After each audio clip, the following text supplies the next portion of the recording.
Good morning, everybody. So, let's jump right into today's video. And we're going to talk about neodymium subwoofers.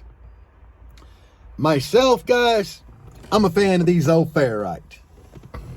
Ferrite's tried and true. It's been around forever. They've been making speakers out of it forever. But they've been making speakers with neodymium for quite a while. Just not subwoofers. Subwoofers are kind of relatively new on the scene for neodymium. Now, neodymium does have an advantage that it is a stronger magnet, and in return, a subwoofer can be more efficient. And the subwoofer's way less. You get a healthy Ferrite subwoofer, you're 60, 70, 80 pounds more. And the old neodymium, it don't weigh near as much because, them slugs are pretty strong. So, therefore, they don't need as much of the material. Lighter subwoofer. Now, why do I choose the old Ferrite? That's what we're getting ready to get into. Ferrite, you get into like a Y30 Ferrite, good grade of it. It's going to be pretty strong, the Gauss on it, which is the magnetic force. It's going to be pretty strong, and it's going to do good. And the cool thing about Ferrite is it keeps that amount of Gauss throughout the demo range or the heat range of the speaker. That's why I choose it, because when I go to shows, most of the time I wind up demoing all day. Especially in summertime, you're creating a lot of heat in that subwoofer, up through the coil gap. And the motors get warm, hot even. And you want to make sure you're keeping the Gauss, which is the magnetic strength. Now, neodymium, on the other hand, the hotter it gets, the more Gauss it loses. And I've seen videos where they take neodymium magnets and they check the Gauss on them. They pick up pieces of steel with it, and then they'll clamp it like in a pair of pliers, and they'll heat it with a torch, and the Gauss level goes to 0 and it won't pick nothing up. Now, it comes back when it cools down, but that is one of the reasons I have always kind of looked over neodymium subwoofers. Am I saying you shouldn't get them? Absolutely not. Some of the loudest subwoofers, like, God, if I was going to build just a strictly numbers build for SPL, I would definitely get the Compact Neo from Sundown. It's a small neodymium subwoofer. That thing is a beast. Some of the loud, it's popping off really, really loud numbers in the lane. So that would be awesome. It's just me demoing all day. Am I going to get subwoofers, neo subwoofers, hot enough that I start losing Gauss? Probably, because I've read in a lot of groups that it's a common issue with people. A lot of people that have a lot of power that demo for a long period of time. Yeah, it happens. So they can actually tell that they lose, output. But, I wouldn't be opposed to trying them. I said I've never owned a set, but I'd try them. But anyway, that's kind of the one reason that I haven't went out and just bought a set. And neo subwoofers cost a lot more than Ferrite. And to me, I just don't see them being worth that exchange, It's like, duh, why do I want to pay that much more for a subwoofer when I run the risk of losing output when the woofer gets warm? Now that we got that covered, let's jump into the 3-inch versus the 4-inch voice coil. I'm a simple guy. I like regular shit, and that automatically means I'm going to be a fan of the 3-inch voice coil.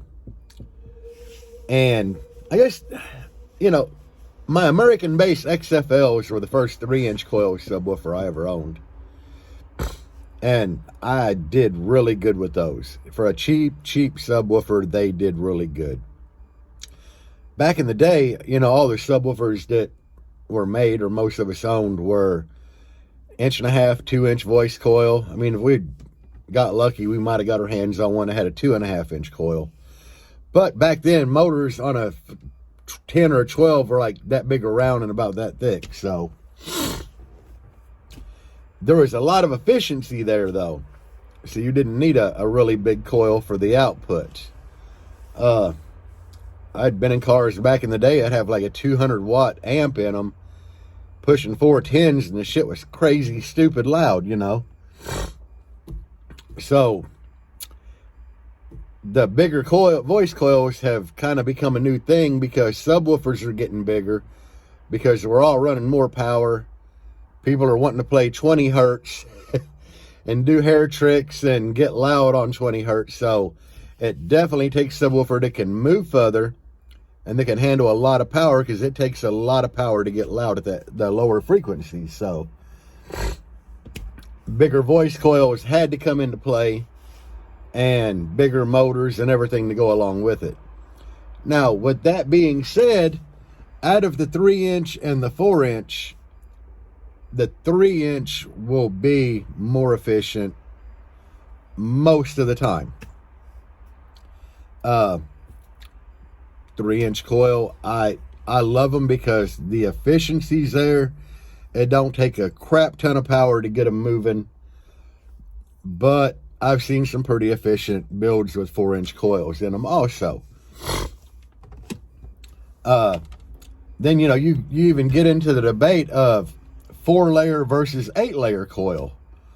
There again, the way it works, the 4-layer coil would be more efficient than the 8-layer. But it's all a trade-off, because an 8-layer coil will hold more power or handle more power than a 4-layer coil. And I guess the real debate would be, if you got a 3-inch 8-layer coil, would it hold more power than a 4-inch 4-layer coil? And the answer to that would be yes and no. Remember, I did a video a while back talking about big subs that are worthless. And the big subs that I deem worthless are stuff like the Scar DNR, the Resilient Sounds team. Very, very inefficient subs. And I've known a lot of people that blew the teams, or the Resilient Sound teams, on less power than they put daily to the Platinums. And that would be a prime example. You get this big 100-pound plus monstrosity that had really piss poor design go into it, with a big 4-inch coil, probably 4-layer, crappy motor design, very low BL, which, kind of has a lot to do with your motor force, and you wind up with kind of a worthless subwoofer. Then when you, opposite side of that spectrum, you have a subwoofer that weighs a lot less, with a 3-inch coil, very well-designed motor, and coil gap with a high BL, it will handle more power than the 4-inch coil at the end of the day. So a lot of this comes down to how well the sub was built and designed. I always did, like I said, I'm a fan of a 3-inch coil. I run a lot of power to 3-inch coils. I set everything clean, which, I've talked about this in prior videos. Adjust your gains properly. Don't clip. I usually play 2 clicks under clipping is where I demo at. On my head units, Kenwood, I set everything at volume 32. I start out demos at volume 28, go up to 29, And then sometimes, depending upon the person or song, I'll jump up to 30. Normally, I'd never go above that, Set at 32, play at 30, max.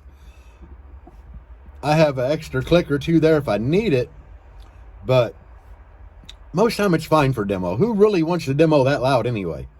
I get told all the time this thing's violent playing at that volume level, so a lot of that has to do with I am running 3-inch coil subs, which are really efficient, and they're handling the power, which is the whole point of that. They're handling the power because it's clean. You know, but you can only do that so long and with certain subwoofers. These subs seem to handle it fine. The Prides handled it fine. And my wife's Blazer, the DS18s, didn't like as much power as I'm putting to this. They hated it. They got hot. They got stinky. It was clean power. We were a couple clicks away from where I set the gains, and they just didn't like the power, which is a point I'm getting ready to make. You know, a round wound 4-layer coil will not like 4,000 watts RMS on music or more. And that's the problem you run into. That's what I ran into with the American Bass XFLs. They were great subs. They were in here. I did a 59.7 with an MD12K. I wound up putting 2 MD8Ks in here, 2 per. And I got a 60 out of it. But that 60 was at a cost, because even though it would burp that 60, when I tried to play music, I could play about 7 seconds of a song and they were stinking. So the coils just couldn't handle it, and they wound up heating up too much, glue, you know, loosening up, and I slinkied coils. So at the end of the day, they just didn't like it at all. So too much power. But anyway, that's today's video with a little subwoofer talk. I hope this helps some of you guys. Leave a comment in the leave a comment. Let me know you even watch this. I mean, I think I got like 4 or 5 people that really watch my videos daily. And I'm just trying to help the young bass heads or people that don't know this shit. So anyway, drop me a comment, like the video, whatever. Everybody have a great day. Peace out. And as always, guys, bass on.